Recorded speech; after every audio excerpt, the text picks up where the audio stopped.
Hello friends, स्वागत है आप सभी का आपके अपने YouTube channel geography bye MCQ में। जैसा कि आपने देखा है कि हमारी क्लास 11th ज्योग्राफी की एमसीक्यू सीरीज चल रही है, ठीक है। और उसमें हम कर रहे हैं क्लास 11th की बुक है भौतिक भूगोल के मूल सिद्धांत। और इसके अभी तक 5 चैप्टर कंप्लीट हो चुके हैं और अभी चल रहा है अपना चैप्टर 6 जिसका नाम है भू आकृतिक प्रक्रियाएँ। इससे पहले 2 वीडियो आ चुके हैं जिनको आप जाकर देख सकते हैं।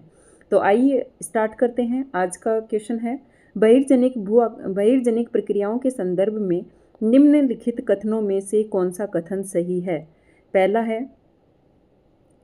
तापक्रम तथा वर्षण 2 महत्वपूर्ण जलवायु तत्व हैं जो विभिन्न बहिर्जनिक प्रक्रियाओं को नियंत्रित करते हैं।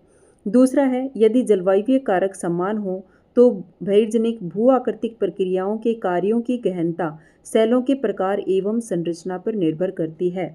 तीसरा है, ए और बी दोनों सही है। डी है, ना ही ए और ना ही बी।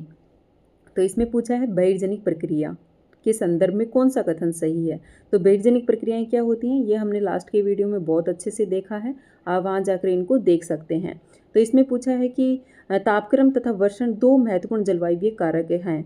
ये तो बिल्कुल सही है, क्योंकि तापक्रम और वर्षण के कारण ही जलवायु का निर्धारण होता है। अलग अलग क्षेत्रों में तापमान और वर्षा की मात्रा अलग अलग होती है और उसी हिसाब से वहाँ की जलवायु भी अलग अलग होती है, ठीक है। तो यहाँ पर तापक्रम वर्षण 2 महत्वपूर्ण जलवायु कारक हैं जो विभिन्न बहिर्जनिक क्रियाओं को नियंत्रित करते हैं। तो ये कैसे नियंत्रित करते हैं, तापक्रम और ये, क्योंकि तापक्रम और वर्षण की प्रक्रिया बहिर्जनिक प्रक्रिया को नियंत्रित करती है क्योंकि ये भौतिक और रासायनिक, ठीक है, भौतिक और रासायनिक रूप से चट्टानों के टूटने यानी अपक्ष, चट्टानों का टूटना क्या होगा, अपक्ष। अपक्ष कहते भौतिक और रासायनिक रूप से चट्टानों का टूटना, ठीक है। और उनका विस्थापन, विस्थापन का मतलब होता है अपर्दन और परिवहन, अपर्दन और परिवहन, ठीक है। तो क्या था कि चट्टानों के टूटना और उनका विस्थापन को संचालित करते हैं कौन कौन, तापक्रम और वर्षण, ठीक है, जो विभिन्न प्रकार की भूआकृतियों का, जिससे क्या होता है विभिन्न प्रकार की भूआकृतियों का निर्माण होता है। जैसे उस तापमान के क्षेत्रों में क्या होता है, जो उच्च तापमान के क्षेत्र हैं वहाँ पे, उच्च तापमान के क्षेत्र हैं वहाँ पर क्या होगा, वहाँ पर दिन में तापमान अधिक होता है और रात में तापमान कम होता है, ठीक है, यानी तापांतर अधिक होता है। तो तापांतर अधिक होने के कारण क्या होगा, दिन में जो पृथ्वी की सतह है वहाँ पे जो चट्टानें हैं वो तापमान के कारण क्या होगा कि उनमें फैलाव होगा, उनके बीच के कण तापमान के कारण क्या होंगे, फैलेंगे, ठीक है। और रात में क्या होगा, तापमान की कमी के कारण ये वापस से सिकुड़ते हैं। तो इससे क्या होगा, चट्टानें फैलेंगी, दिन में फैलेंगी और रात में सिकुड़ेंगी। तो ये फैलाव और सिकुड़न की क्रिया चलती रहती है जिससे चट्टानें क्या हो जाती हैं, कमज़ोर पड़ जाती हैं, ठीक है, और उनका वही क्षरण हो जाता है, वहीं पे टूट के बिखर जाती हैं। तो वो ये क्या होता है, ये होता है भौतिक अपक्ष में आएगा, ठीक है। वैसे इसमें आ जाएगा तापमान का, तापमान की मतलब महत्वपूर्ण भूमिका हो गई यहाँ पर। वैसे ही है वर्षण। तो ये तापमान जो भौतिक अपक्ष है जिस तापमान के कारण चट्टानें टूट रही हैं, ये कौन से क्षेत्रों में होता है, ये होता है उष्णकटिबंधीय, जो उष्ण शुष्क मरुस्थलीय क्षेत्र होते हैं वहाँ पर ये प्रक्रियाएं ज़्यादा देखने को मिलती हैं। जैसे दूसरा है वर्षण। तो वर्षा में क्या होगा कि उच्च वर्षा वाले क्षेत्र जो होते हैं वहाँ पर रासायनिक अपेक्षा की क्रिया अधिक होती है। जैसे उष्णकटिबंधीय आर्द्र जलवायु वाले क्षेत्र होते हैं वहाँ पर रासायनिक प्रक्रियाएं ज़्यादा सक्रिय होती हैं, ठीक है। तो कुल मिलाकर हम कह सकते हैं कि तापमान चट्टानों के भौतिक विघटन को बढ़ाता है और वर्षा जो है चट्टानों के रासायनिक अपक्ष और अपर्दन को बढ़ावा देती है, जिससे ये क्या करते हैं, दोनों मिलकर जो बहिर्जनिक प्रक्रियाएं हैं उनको नियंत्रित करते हैं, ठीक है। तो पहला सही हो जाएगा। दूसरा था, यदि जलवायु कारक समान हो तो बहिर्जनिक भूआकृतिक प्रक्रियाओं के कार्यों की गहनता सेलों के प्रकार एवं संरचना पर निर्भर करती है। कैसे करती है, ये बोलो यदि जलवायु कारक समान हो। जलवायु कारक कौन कौन से होते हैं, जैसे अक्षांश हो गया, ऊंचाई हो गई, तापमान हो गया, वायुदाब हो गया, वर्षा हो गई, ठीक है। तो बहुत सारे कारक हैं, अगर ये समान होते हैं तो बहिर्जनिक भू आकृतिक प्रक्रियाओं के कार्यों की गहनता, मतलब जो बहिर्जनिक भू आकृतिक प्रक्रियाएं हैं अब वो सेलों की संरचना पर निर्भर करती हैं, ठीक है। कैसे, क्योंकि सेलों की जो चट्टान, जैसे चट्टान है तो कहीं पे चट्टानें कठोर होती हैं तो कहीं पे चट्टानें कोमल होती हैं, ठीक है। तो उस हिसाब से इनका क्या होता है, अपक्ष होता है, ठीक है। तो तो चट्टानों की कठोरता, रासायनिक गुण और उनकी जो तापमान ग्रहण करने की संवेदनशीलता होती है वो अलग अलग होती है। तो जो इन प्रक्रियाओं से उनको प्रभावित होने की दर जो है वो भी अलग अलग होती है। ठीक है, तो ऑप्शन नंबर 2 भी सही हो जाएगा। तो इसमें पूछा कौन सा कथन सही है, तो ए और बी दोनों सही हो जाएंगे, तो ऑप्शन नंबर 3 सही हो जाएगा। नेक्स्ट क्वेश्चन है, अपक्ष के संबंध में नीचे दिए गए कथनों पर विचार कीजिए। पहला है, मौसम एवं जलवायु के कार्यों के माध्यम से सेलों के यांत्रिक विखंडन एवं रासायनिक अपघटन जो है अपक्ष को परिभाषित करता है। और दूसरा है, अपक्षय में पदार्थों का वृत्त संचलन होता है, यह एक स्वस्थाने इन सीटू या तदस्थाने ऑन साइट प्रक्रिया है। तीसरा है, अपक्षय प्रक्रियाएं जटिल भौमिकी, जलवायवीय, स्थलाकृतिक एवं वनस्पतिक कारकों के द्वारा प्रानुकूलित होती हैं। उपरोक्त में से कौन सा कथन असत्य है? ऑप्शन ए है केवल एक, बी है केवल दो, सी है केवल एक और दो दोनों, डी है 1, 2 और 3। तो इसमें पूछा है अपक्ष के संबंध में कौन सा कथन सही है। ठीक है, पहला था मौसम एवं जलवायु के कार्यों के माध्यम से सेलों के यांत्रिक विखंडन एवं रासायनिक अपघटन जो है अपक्षय को परिभाषित करता है, पहला कथन इसका सही है। दूसरा है, अपक्षय में पदार्थों का वृत्त संचलन होता है, यह स्वस्थाने या तदस्थाने प्रक्रिया है, तो ऑप्शन इसका कथन 2 गलत हो जाएगा, क्योंकि अपक्षय पदार्थों का वृत्त संचलन नहीं होता। इसमें संचलन या तो बिल्कुल ना के बराबर होता है, यानी नगण्य संचलन होता है। अपक्षय में क्या होता है? नगण्य संचलन होता है, तो अपर्दन में होता है संचलन। तो ठीक है, तो ये पूछ रहा है कि यह स्वस्थानीय और तदस्थानीय प्रक्रिया है। ठीक है, तो ऑप्शन नंबर 2 गलत हो जाएगा, क्योंकि अपक्षय जो है 3 प्रकार से होता है, रासायनिक भौतिक अपक्षय प्रक्रिया, रासायनिक अपक्षय प्रक्रिया और जैव अपक्षय प्रक्रिया। ठीक है, तो ऑप्शन नंबर 2 गलत हो जाएगा। तीसरा है, अपक्षय प्रक्रियाएं जटिल भौमिक, जलवायु, स्थलाकृतियों एवं वनस्पति कारकों के द्वारा प्रानुकूलित होती हैं। ठीक है, तो ऑप्शन नंबर 2 भी सही हो जाएगा। तीसरा कथन भी इसका सही हो जाएगा। अपक्षय प्रक्रियाएं जटिल भौमिकी मतलब वहाँ की जो चट्टानों की संरचना है वो किस टाइप की है, कठोर हैं या कोमल चट्टानें हैं, उस हिसाब से उनके ऊपर जो अपक्षय की प्रक्रिया है वो सक्रिय होती है। जलवायु कारक, जैसे जलवायु अभी बताया था कि जहाँ की जलवायु जैसे उष्ण आर्द्र कटिबंधीय क्षेत्र हैं वहाँ पे रासायनिक अपक्षय की क्रिया सक्रिय होती है, और जो उष्ण शुष्क मरुस्थलीय क्षेत्र होते हैं वहाँ पे भौतिक अपक्षय की क्रिया अधिक सक्रिय होती है। तो स्थलाकृतियाँ, वहाँ की स्थलाकृतियाँ कैसी हैं, कैसे उच्चावच हैं, तो वहाँ पे अपक्षय की क्रिया ज़्यादा सक्रिय होती है। और वनस्पति कारकों के द्वारा क्या होता है कि अपक्षय जो है अपक्षय नहीं हो पाता, क्योंकि चट्टानों का अपक्षय नहीं हो पाता, वनस्पति कारकों के द्वारा प्रानुकूलित होती है, क्योंकि चट्टानें जो वनस्पति है उसकी जड़ें चट्टानों को जकड़ के रखती हैं। ठीक है, उनको संगठित करके रखती हैं, जिससे वहाँ पर अपक्षय की क्रिया कम होती है। तो ऑप्शन नंबर इसका कथन नंबर 3 सही हो जाएगा। तो पहला कथन सही है, दूसरा गलत है और तीसरा भी सही है। इसमें पूछा है कि असत्य कथन कौन सा हो जाएगा, तो ऑप्शन नंबर बी केवल 2। ठीक है, नेक्स्ट क्वेश्चन है, निम्नलिखित कथनों पर विचार कीजिए। रासायनिक अपक्षय में चट्टानों में अपघटन की जगह विखंडन की क्रिया होती है। दूसरा है, ऑक्सीकरण की प्रक्रिया में सेलों का विखंडन होता है। तीसरा है, चट्टानों का न्यूनीकरण केवल धरातलीय जल एवं मृदा जल की प्रक्रिया से ही संभव होता है। उपयुक्त में से कौन सा कथन असत्य है? ए है केवल एक, बी है 1 और 2, सी है 1 और 3, डी है 1, 2 और 3। तो कौन सा कथन असत्य होगा?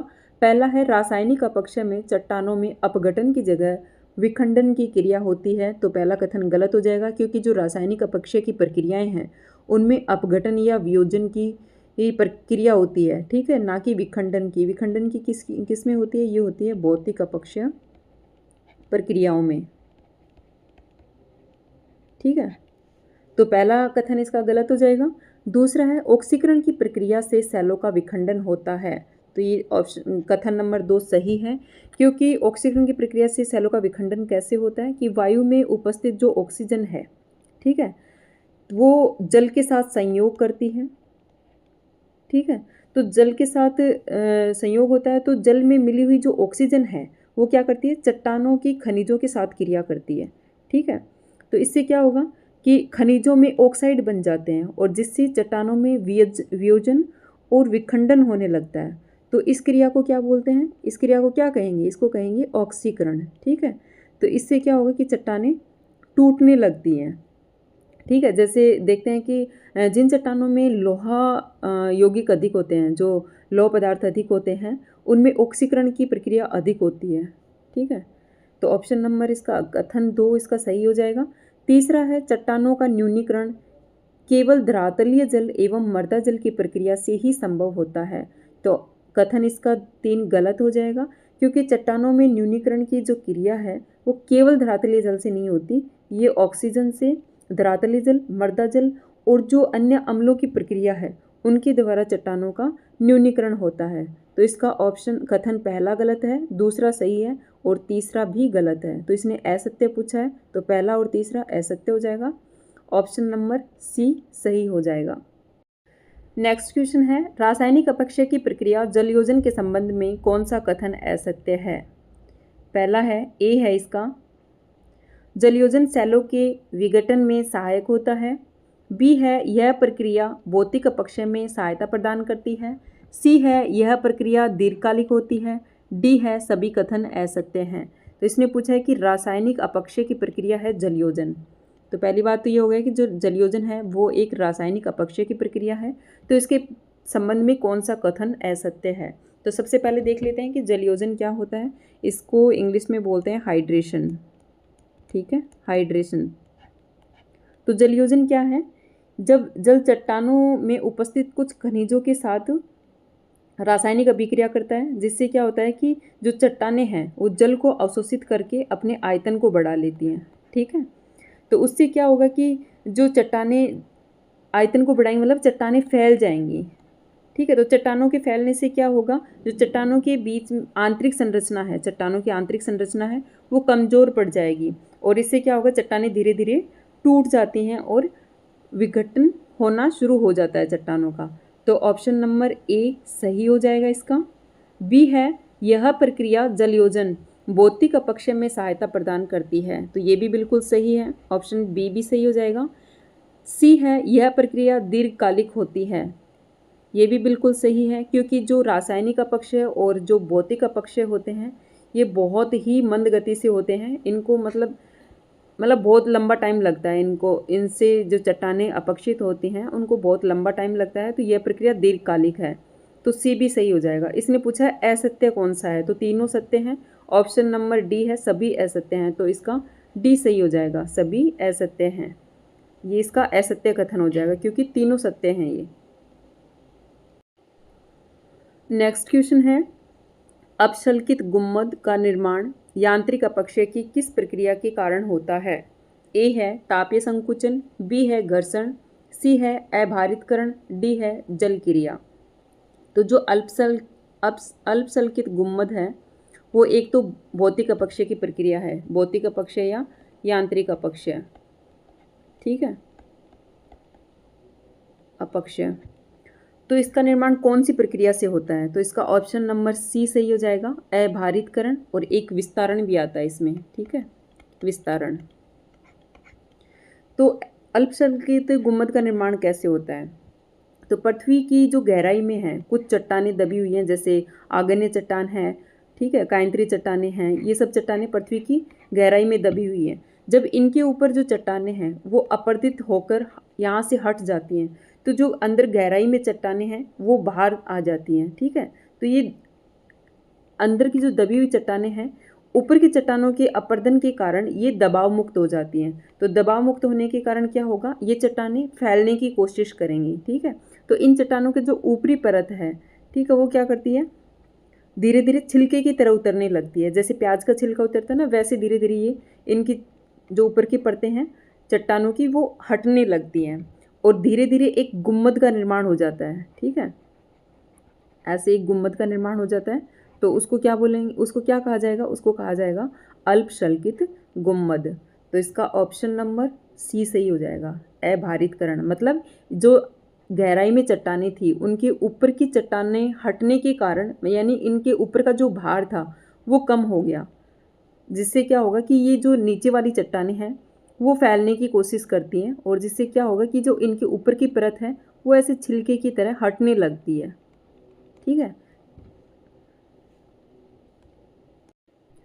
नेक्स्ट क्वेश्चन है, टोर्स का निर्माण यांत्रिक अपक्षय की किस प्रक्रिया के कारण होता है? ए है अभारितकरण, बी है तापीय संकुचन, डी है अपर्दन, सी है रासायनिक अपक्षय।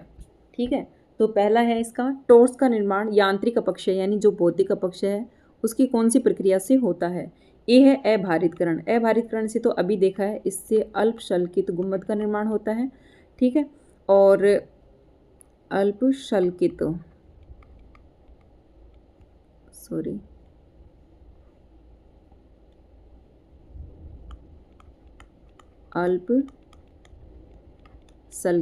अल्पशल्कित गुंबद का निर्माण होता है किससे? अभारितकरण से। तो ऑप्शन ए नहीं होगा, इसका गलत हो जाएगा ए। बी है तापीय संकुचन। तो ऑप्शन नंबर, टोर्स का निर्माण किससे होता है? ये होता है तापीय संकुचन के कारण। ठीक है, क्या होता है कि तापीय संकुचन के कारण जहाँ तापांतर अधिक होता है वहाँ दिन में तापमान अधिक होने के कारण चट्टानें फैलती हैं। ठीक है, और रात में तापमान कम होने के कारण चट्टानें सिकुड़ती हैं। तो फैलने और सिकुड़ने का कारण क्या होता है? जो चट्टानें होती हैं वो कमज़ोर हो जाती हैं, और जो उनकी ऊपर की सतह है वो हटने लगती है। ठीक है, जिससे अंदर से जो गोल एक चट्टानी उभार का निर्माण होता है उससे, तो उसको क्या कहा जाता है? उसको कहा जाता है टॉर्स। तो ऑप्शन नंबर बी सही हो जाएगा, तापीय संकुचन। नेक्स्ट क्वेश्चन है, निम्नलिखित कथनों पर विचार कीजिए। पहला है, अपक्षय की प्रक्रिया मृदा निर्माण की एक महत्वपूर्ण प्रक्रिया है। दूसरा है, अपक्षय की प्रक्रिया खनिज के अयस्क के संकेंद्रण एवं समृद्धिकरण में सहायक होती है। उपरोक्त में से कौन सा कथन सत्य है? ए है केवल एक, बी है केवल दो, सी है एक और दो दोनों, डी है नहीं एक और नहीं दो। तो इसने पूछा है कि अपक्षय की प्रक्रिया मृदा निर्माण की एक महत्वपूर्ण प्रक्रिया है।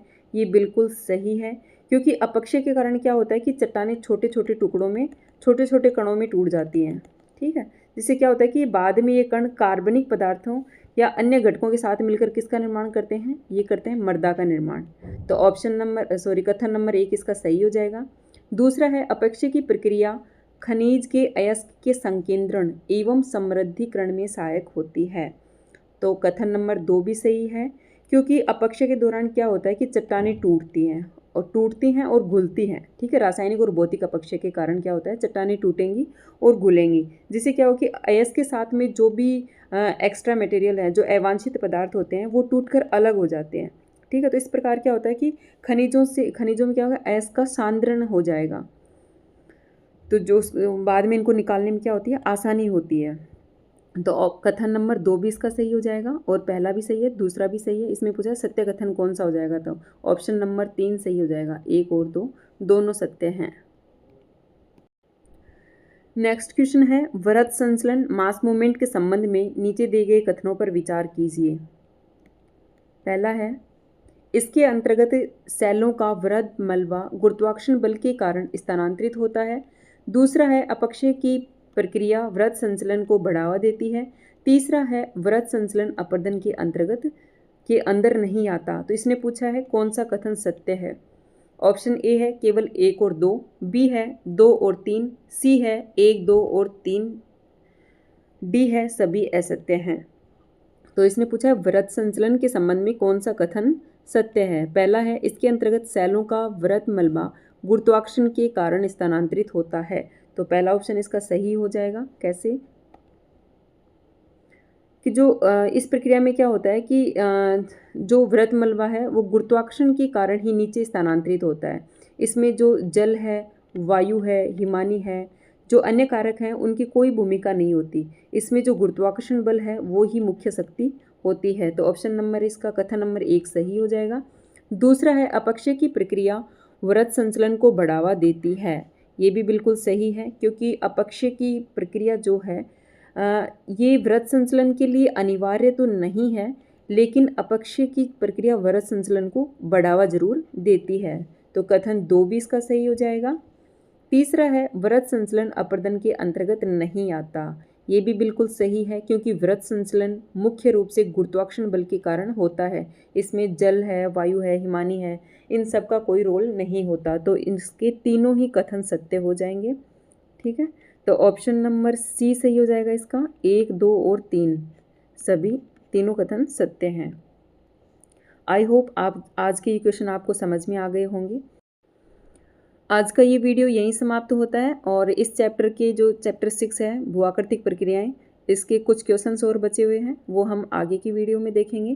Thank you.